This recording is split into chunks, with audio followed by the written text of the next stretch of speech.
എപ്പോഴും ആക്ടറെ എന്നോട് ചോദിച്ചു കഴിഞ്ഞാൽ I M waiting for that എന്നേ പറയുള്ളൂ. അങ്ങനെ പറയാൻ പറ്റുള്ളൂ അല്ലേ. കഴിഞ്ഞതൊക്കെ സിനിമകളൊക്കെ കഴിഞ്ഞു. ഞാനുമായിട്ട് ഫുൾ ഫൈറ്റാണ്. പോസ്റ്ററുമായിട്ട് ഇടിക്കാൻ വരുന്നത് പുലിയെ പിടിക്കാൻ പോകുന്നത്. എനിക്ക് ഇരുവറിലെ സമയത്ത് സാറിൻ്റെ കർച്ചീഫ് താഴെ പോകുന്ന സീക്വൻസ് ഉണ്ട്. അതന്നെ കാരണം അത് അൺബിലീവബിൾ, അതെനിക്ക് പറയാൻ പറ്റില്ല. ശരിക്ക് ഒറിജിനൽ വാച്ചിനെക്കാട്ടിലും നല്ല ഡ്യൂപ്ലിക്കേറ്റ് വാച്ച് വാങ്ങി. സിംഹമുണ്ട്, കാളവണ്ടിയുണ്ട്, അതൊക്കെ ശ്രദ്ധിച്ചോ? കുറേ സാധനങ്ങൾ. അപ്പോൾ കുറേ സാധനങ്ങളുണ്ട്. ഞാനും ഇപ്പോഴാണ് കാണുന്നത്. ചീങ്കണ്ണിയുണ്ട്. ഇല്ല ലിജോ ചേട്ടൻ പറയുന്ന പോലെ ആയിരിക്കില്ല ചില സമയത്ത് ലാൽ സാറിൻ്റെ പെർഫോമൻസ്. അപ്പോൾ അതിന് മേളിലായിരിക്കാം. ഉറപ്പായിട്ടും നമ്മൾ അത്ഭുതപ്പെടുത്തിയ നിമിഷങ്ങളുണ്ട്. ഇത് ഷൂട്ട് ചെയ്യുമ്പോൾ ഇവിടെ രജനി സാർ വന്നായിരുന്നു. ഇനി രജനി സാറൊക്കെ ഗസ്റ്റ് റോളിലുണ്ടോ സിനിമയിൽ?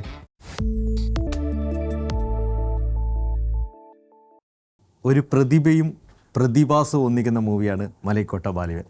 പ്രതിഭയുടെ പേര് LJP എന്നാണെങ്കിൽ പ്രതിഭാസമാണ് ലാലേട്ടനാണ്. അതായത് ഇങ്ങനൊരു പടം വരുന്നു പറയുമ്പോൾ ഏറ്റവും കൂടുതൽ ആൾക്കാർ സോഷ്യൽ മീഡിയയിൽ പറഞ്ഞ വാചകമാണിത്. ലാലേട്ടൻ അത് കണ്ടായിരുന്നോ? ഞാൻ കണ്ടില്ല, കേട്ടു. ഓരോരുത്തർക്ക് തോന്നുന്നതല്ലേ. അപ്പം എന്താണ് അവർ മനസ്സിൽ കണ്ടതും അവർ വിചാരിച്ച പോലെയുള്ള കാര്യങ്ങൾ ഉണ്ടാകട്ടെ എന്നേ പറയാൻ പറ്റുള്ളൂ. ഇങ്ങനെ പ്രതിഭയും പ്രതിഭാസം എന്നൊക്കെ പറയുന്നതല്ലാതെ ഞങ്ങളൊരു സിനിമ ചെയ്തു, അതാണ് അത്രയേ ഉള്ളൂ. ഒരു നല്ല സിനിമ ചെയ്യാൻ ശ്രമിച്ചു. ആ സിനിമയായിട്ട് 25-ാം തീയതി വരികയാണ്. അത് ഈ പറയുന്ന പോലെയും അവർ ചിന്തിക്കുന്ന പോലെയും അവർ എക്സ്പെക്റ്റ് ചെയ്യുന്ന പോലെയും ആ സിനിമയായി മാറിത്തീരട്ടെ എന്നേ പ്രാർത്ഥിക്കാൻ പറ്റുള്ളൂ. ഞാൻ ആദ്യമായിട്ട് ലാലേട്ടനെ നോട്ട് ചെയ്യുന്നത് എൻ്റെ വീട്ടിൽ എൻ്റെ പെങ്ങളുടെ ഒരു കത്ത് പിടിച്ചപ്പോഴാണ്. പെങ്ങൾ ലാലേട്ടന് സ്ഥിരമായിട്ട് കത്തെഴുതുമായിരുന്നു. അത് പിടിച്ച സമയത്താണ് ഞാൻ ആദ്യമായിട്ട് ഈ പേര് നോട്ട് ചെയ്യുന്നത്. എപ്പോഴെങ്കിലും ലാലേട്ടന് രാജശ്രീ എന്ന് പറഞ്ഞ് എഴുതിയ കത്ത് കിട്ടിയിട്ടുണ്ടോ? അയ്യോ, എനിക്ക് ഓർമ്മയില്ല. ഒരുപാട് കത്തുകൾ അന്ന് ആ സമയത്ത് കത്തുകളാണല്ലോ. ഇങ്ങനത്തെ വേറെ ഒരു നമ്മുടെ ഫോണോ കാര്യങ്ങളോ ഒന്നുമല്ല. ഒരുപാട് പേര് കത്തുകൾ എഴുതുമായിരുന്നു. കൂടുതൽ എൻ്റെ അമ്മയ്ക്കാണ് കിട്ടിക്കൊണ്ടിരുന്നത്. അമ്മ അതൊക്കെ വായിക്കുകയും ചില കത്തുകൾക്ക് മറുപടി അയക്കുകയൊക്കെ ചെയ്യുമായിരുന്നു. അപ്പോൾ അമ്മയാണോ മറുപടി? അല്ലല്ല, അയക്കുമായിരിക്കും. കാര്യം ഞാൻ കൂടുതൽ സമയം ട്രാവൽ ചെയ്യാൻ എൻ്റെ അഡ്രസ്സിലേക്ക് വരുന്നൊന്നും അന്ന് കിട്ടില്ലായിരുന്നു. നമ്മളത് വായിച്ചിട്ട് പിന്നെ അങ്ങനെ ഇതുവരെ തിരിച്ചെഴുതാനൊന്നും ശ്രമിച്ചിട്ടില്ല. ഞാൻ ടിനുവിന് ഇതിനു മുമ്പ് കണ്ടപ്പോൾ ടിനുവിനോട് പറഞ്ഞ കാര്യമുണ്ട്, ലാലേട്ടനെ വെച്ചൊരു പടം ചെയ്യാൻ ഭയങ്കര വലിയ ആഗ്രഹമുണ്ടെന്ന്. ഈ പടത്തിൽ ഫസ്റ്റ് ലാലേട്ടനെ കണ്ടപ്പോൾ ഫസ്റ്റ് ഷൂട്ട് ചെയ്യുന്ന സമയം ഏതാണെന്ന് ഓർമ്മയുണ്ടോ?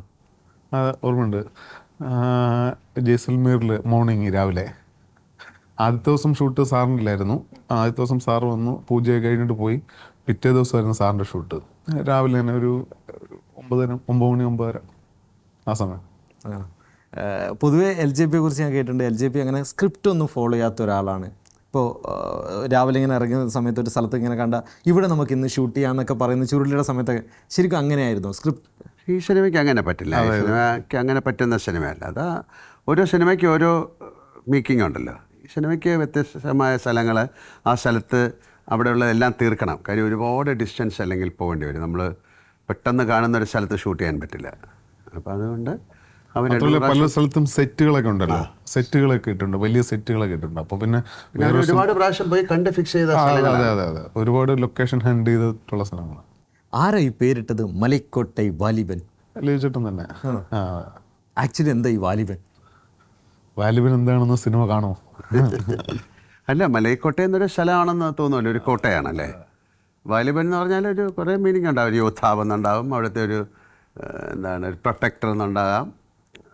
അപ്പോൾ അത് എങ്ങനെയാണ് നിങ്ങൾ കണ്ടെടുക്കണം. കാര്യം അതിൽ ഓരോ കാര്യങ്ങളൊക്കെ ഉണ്ട്. സിംഹമുണ്ട്, കാളവണ്ടിയുണ്ട്, അതൊക്കെ ശ്രദ്ധിച്ചോ? കുറേ സാധനങ്ങൾ. അപ്പോൾ കുറേ സാധനങ്ങളുണ്ട്. ഞാനും ഇപ്പോഴാണ് കാണുന്നത്. ചീങ്കണ്ണിയുണ്ട്. അപ്പോൾ ചീങ്കണ്ണിയുടെ ഒക്കെ വളരെ ശ്രദ്ധിച്ചു കഴിഞ്ഞാൽ ഒരുപക്ഷെ ചീങ്കണ്ണിയൊക്കെ നിങ്ങൾക്ക് കാണാം. ചീങ്കണ്ണിയെ കാണാൻ പറ്റില്ലെങ്കിലും ചീങ്കണ്ണിയുമായി ബന്ധപ്പെട്ട് എന്തെങ്കിലും കാണാം. അതുപോലെ എല്ലാ തരത്തിലും ഉള്ള കാര്യങ്ങളൊക്കെ അതിലിങ്ങനെ ഇട്ടിട്ടുണ്ട്. അപ്പോൾ ഇതൊരു ശരിക്കൊരു അമർ ചിത്രകഥ പോലെയോ അല്ലെങ്കിൽ ഒരു ഫാൻറ്റസി, പഴയ നമ്മുടെ അല്ലെങ്കിൽ ഫാൻഡം ഒക്കെ കോമിക്കുകളൊക്കെ അല്ലേ, ഒരുപാട് അതിമാനുഷ്യരുടെ കഥ അല്ലേ. നമുക്ക് മാജിക്ക് കാണിക്കുന്നവർ അല്ലെങ്കിൽ പഴയ പുരാണങ്ങളിലുള്ള അങ്ങനെയൊക്കെയുള്ളൊരു ഫിക്ഷൻ പോയിട്ടുള്ളൊരു കഥയാണ്. അങ്ങനെയാണ്. അതുകൊണ്ടാണ് അവർ മലൈക്കോട്ട വാലിബൻ എന്നുള്ള പേരും ഇതിൻ്റെ അകത്ത് ഈ കളറും ആൾക്കാരും ഒക്കെ കൊടുത്തിരിക്കുന്നത്. ഞാൻ തേന്മാവിൻ കുമ്പത്ത് കാണുമ്പോൾ അത് എവിടെ പോസ്റ്റ് ചെയ്ത് ഒരു ഫോട്ടോ എടുത്തു കഴിഞ്ഞാലും അത് ബെസ്റ്റ് ഫ്രെയിം ആയിരിക്കും. അതായത് നമുക്ക് വേണമെങ്കിൽ ചില്ലിട്ട് വെക്കാൻ പറ്റുന്ന ഫ്രെയിമാണ്. അതിനുശേഷം ഞാനൊരു പടം കണ്ടത് ഇതാണ്. ഇതിൻ്റെ തേന്മാവിൻ കുമ്പത്ത് അങ്ങനത്തെ ഒരു സിനിമയാണ്. അതിനൊരു സ്ഥലമോ കാര്യങ്ങളൊന്നും പറയുന്നില്ല. നമ്മളൊരു കളർ ഒരു പാറ്റേണൊക്കെ ഉണ്ടാക്കി, ഒരു കളർ ചാർട്ടൊക്കെ ഉണ്ടാക്കി. സാധാരണ അത്തരം സിനിമകൾക്ക് അത് കൂടുതൽ വർക്കൗട്ട് ഷൂട്ട് ചെയ്തത്. അല്ല, ഇത്തരം സിനിമകൾക്ക് അത് നന്നായിട്ട് വർക്കൗട്ട് ആകും. നമുക്ക് ഒരുപാട് സ്വാതന്ത്ര്യമുണ്ട്. നമുക്കിപ്പോൾ ഒരാളുടെ ഡ്രസ്സ് ഡിസൈൻ ചെയ്യാനുള്ള സ്വാതന്ത്ര്യമുണ്ട്, കളേഴ്സ് യൂസ് ചെയ്യാനുള്ള സ്വാതന്ത്ര്യമുണ്ട്. കാര്യം അതൊരു ഫാൻറ്റസി സിനിമയാകുമ്പോഴാണ് അത് നടക്കുന്നത്.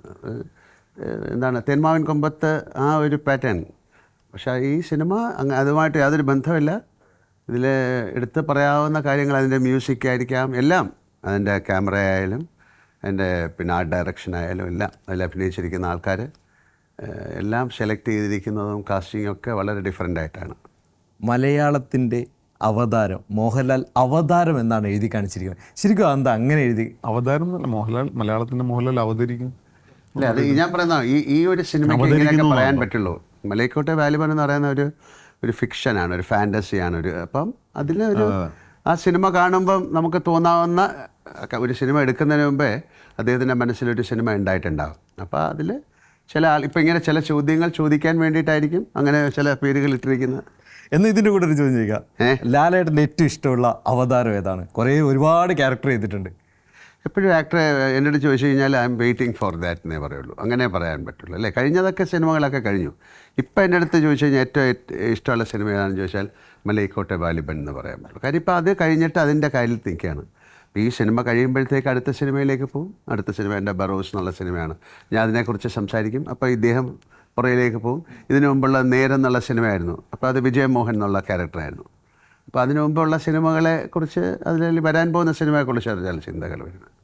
ഒരുപാട് ആൾക്കാർ ലാലേട്ടൻ്റെ ഒരുപാട് ക്യാരക്ടറിനെ കുറിച്ച് ഒരുപാട് തവണ പറയുന്നത് ഞാൻ കേട്ടിട്ടുണ്ട്. ഇപ്പോൾ ദശരഥത്തിലെ കൈവറക്കുന്നതായാലും സതയത്തിൻ്റെ ക്ലൈമാക്സ് ആയാലും അങ്ങനെ ഒരുപാട് സിനിമകളെ കുറിച്ച് പറയുന്നുണ്ട്. പക്ഷേ എന്നെ ഏറ്റവും കൂടുതൽ ഞെട്ടിച്ച ഒരു പെർഫോമൻസ് എന്ന് പറയുന്നത് വാനപ്രസ്ഥത്തിലെയാണ്. ഒരു പൂതന മരിക്കുന്ന സമയത്ത് ഒരു മൂക്കുത്തി ഇങ്ങനെ ആടുന്നൊരു സംഭവം. അത് ശരിക്കും എങ്ങനെയല്ല ലാലേട്ടൻ ചെയ്തത്? അല്ല, അത് പിന്നെ നോക്കിയപ്പോഴാണ് അത് കണ്ടത്. കാര്യം നമ്മളറിയാതെ ഒരു ഡെത്ത് എന്നുള്ളതിനെ ഒരു ബ്രീതിങ് എന്നുള്ള ഒരു ബ്രെത്ത് പിടിച്ചതായിരിക്കാം. അപ്പോൾ അതിൽ കൂടെയാണ് ആ ഡെത്ത് കാണിക്കുന്നത്. അതങ്ങ് ആടി ആടി നിൽക്കും, അതിലേക്ക് വീഴും. അതങ്ങനെ മനഃപൂർവ്വം പ്ലാൻ ചെയ്യാൻ പറ്റുന്നൊരു കാര്യമാണെന്ന് തോന്നുന്നില്ല. പക്ഷേ ഞാൻ ബ്രെത്ത് പിടിച്ചിട്ടുണ്ടാവും, അല്ലെങ്കിൽ ഒരു ഡെത്ത് അനുഭവിച്ചിട്ടുണ്ടാവും. ആ ഒരു മൊമെൻറ്റിൽ അത് പിന്നെയാണ് നമ്മളത് മനസ്സിലാക്കുന്നത് അങ്ങനെ ചെയ്തിരുന്നു എന്നൊക്കെ. അത് എങ്ങനെയാണെന്ന് ചോദിച്ചു കഴിഞ്ഞാൽ എന്താ പറയുക, അത് പറയാൻ പറ്റില്ല. അത് അങ്ങനെ സംഭവിച്ചു. വാലിബൻ്റെ ഇടയ്ക്ക് ഇതുപോലെ ലാലേട്ടൻ ഞെട്ടിച്ച സംഭവങ്ങൾ ഉണ്ടായിട്ടുണ്ടോ? ഉറപ്പായിട്ടും, തീർച്ചയായിട്ടും ഒരുപാട് മൊമെന്റ്സുകളുണ്ട്. കുറേ ഉണ്ടോ? തീർച്ചയായിട്ടും. അത് ലിജോ ചേട്ടനും ലാൽ സാറും തമ്മിൽ ആദ്യമായിട്ട് ഒന്നിക്കുന്ന സിനിമയാണല്ലോ. അപ്പോൾ നമ്മളത് കണ്ടുകൊണ്ടിരിക്കുകയാണ് പുറകിൽ നിന്ന്. അപ്പം ലിജോ സാർ പറയുന്ന പോലെ അല്ല ലിജോ ചേട്ടൻ പറയുന്ന പോലെ ആയിരിക്കില്ല ചില സമയത്ത് ലാൽ സാറിൻ്റെ പെർഫോമൻസ്. അപ്പോൾ അതിന് മേളിലായിരിക്കാം. ഉറപ്പായിട്ടും നമ്മളെ അത്ഭുതപ്പെടുത്തിയ നിമിഷങ്ങളുണ്ട്. ഇതൊരു ഡയറക്ടേഴ്സ് ഫിലിമാണ്. എല്ലാം ഡയറക്ടേഴ്സ് ഫിലിം ആണെങ്കിലേ ഇതൊരു മേക്കിങ്ങിൻ്റെ കൂടെ മുന്നോട്ട് പോകുന്ന സിനിമയാണ്. അതിൻ്റെ വിഷ്വൽ ട്രീറ്റാണ്. ഒരു വിഷ്വൽ ലാംഗ്വേജിലൂടെ നറേറ്റ് ചെയ്യുന്നൊരു കഥയാണ്. എന്നെ വാനപ്രസ്ഥം അത്ഭുതപ്പെടുത്തിയൊരു സീൻ പറയാൻ പറഞ്ഞാൽ ഇത് പറയും. എനിക്ക് ഇരുവറിലെ ഒരുപാട് സീനുകളുണ്ട്. അതിൽ എനിക്ക് ഏറ്റവും ഇഷ്ടപ്പെട്ട സീൻ ലാസ്റ്റ് ഈ പ്രകാശ് രാജും സാറും കൂടെ വന്നിട്ടൊരു മാരേജ് ഫംഗ്ഷൻ വന്നിരിക്കുന്ന സമയത്ത് അവരൊരു കോൺവെർസേഷൻ ഉണ്ട്.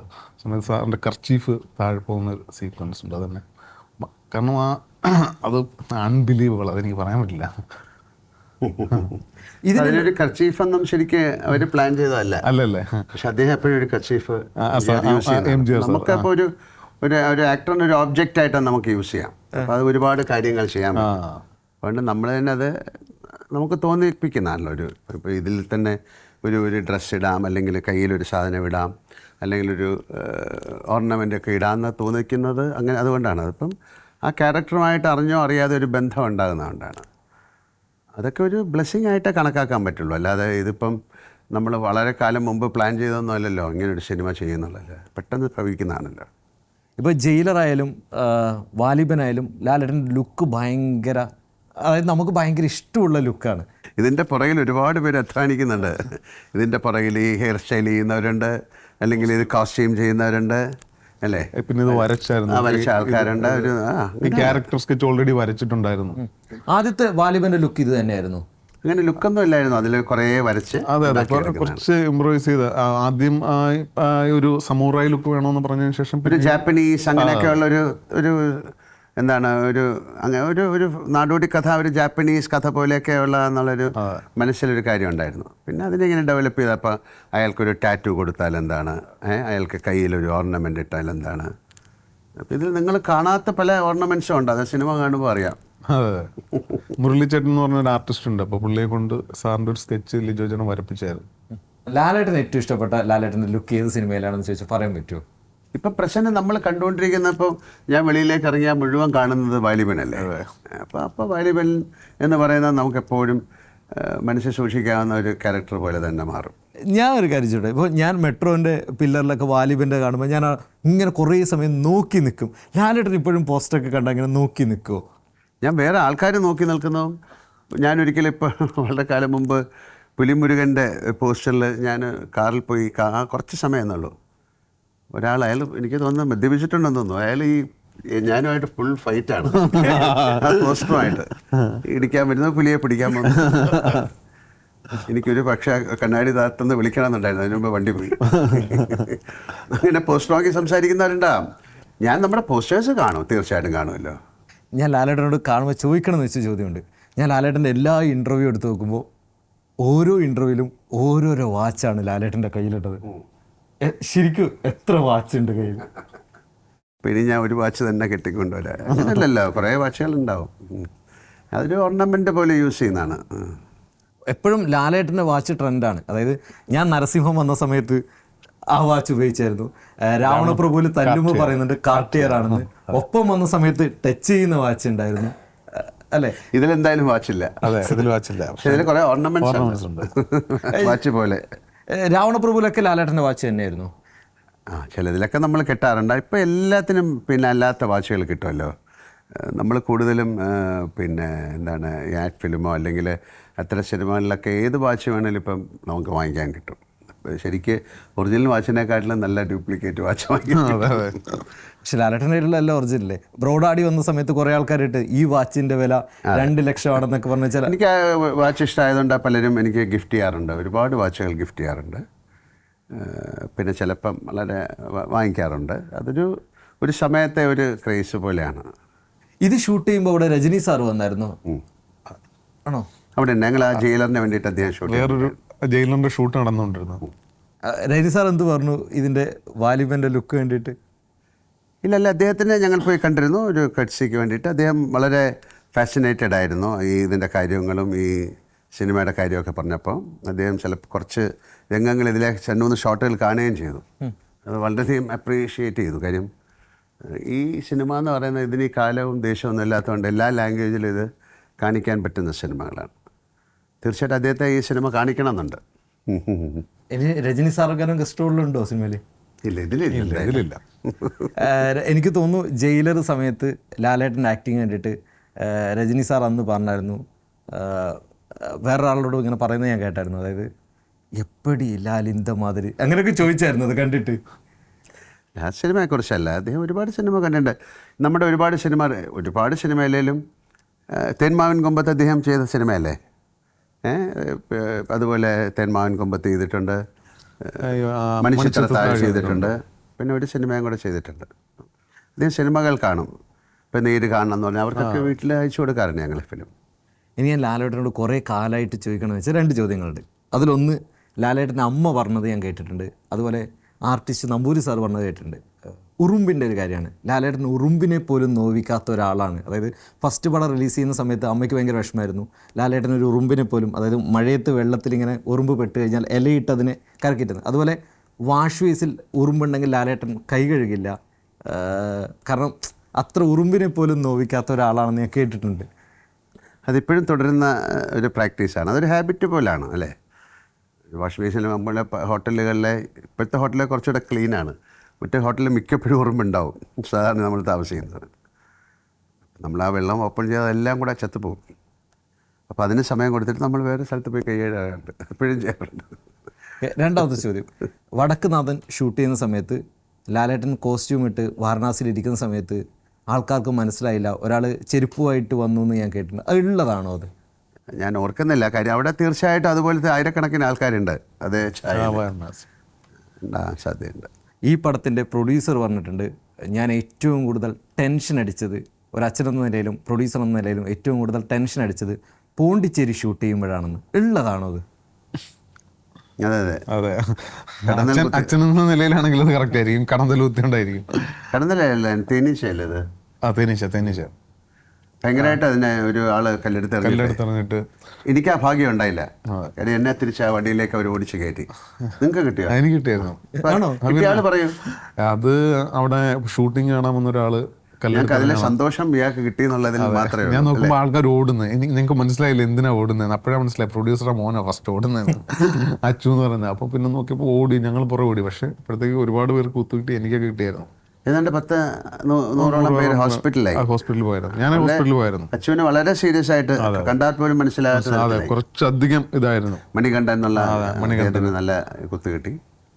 ലാസ്റ്റ് ആൻഡ് ഫൈനൽ എല്ലാവരും ലാലേട്ടനെ കാണുമ്പോൾ പറയുന്നൊരു കാര്യം മീശ വിരിക്കാനാണ്. ഞാനത് പറയുന്നില്ല, പകരം വാലിബനൊന്ന് കാണിച്ചു തരുമോ? രണ്ടും പിന്നെ കാണിച്ചു തരാം. Thank you. സന്തോഷം.